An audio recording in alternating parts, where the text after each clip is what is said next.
안녕하세요. 산재박사TV 김정농사입니다. 일하다 다치시거나 질병에 걸리신 경우 복잡하고 기나긴 절차 끝에 산재로 승인을 받으시면 너무 기쁘신 나머지 그 다음 필요한 절차를 더 이상 밟지 않으시고 그냥 마음을 놓아버리시는 경우들이 간혹 있어요. 하지만 아닙니다. 산재가 승인됐다고 해서 근로복지공단이 저절로 돈 여기 있습니다 하고 보상금을 그냥 내어주는 것이 아니에요. 산재를 신청한 근로자 본인께서 직접 공단에 보상을 청구를 하셔야 하는데요. 그러니까 산재는 승인만큼이나 보상이 중요하겠죠.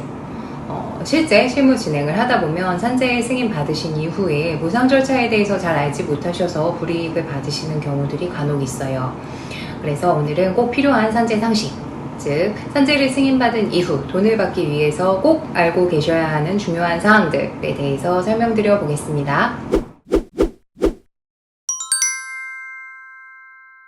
일단 중요한 점은 사용자와의 합의에 좀 신중하셔야 한다는 겁니다. 산재 사고에 대해서 회사가 손해배상금을 지급을 할 경우에 산재를 승인받으셔도 근로복지공단에서 산재보험급여가 나오지 않을 수 있어요.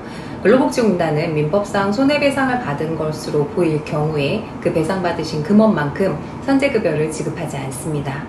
합의금은 추후 산재 처리가 종결된 이후, 즉 장애급여까지 전부 수령하고 나신 뒤에 일종의 위로금으로 명시를 해서 받으시는 편이 좋아요.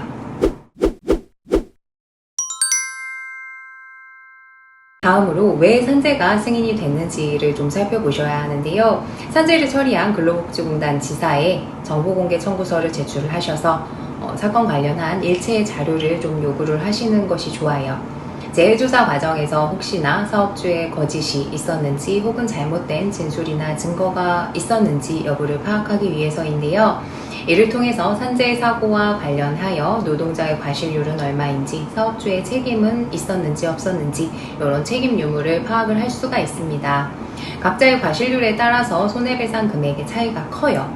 잘못된 경위로 신청서가 제출된 경우에는 공단에 서류 반려 요청을 하시고 정확한 내용과 자료로 처음부터 다시 접수를 하셔야 할 수도 있습니다.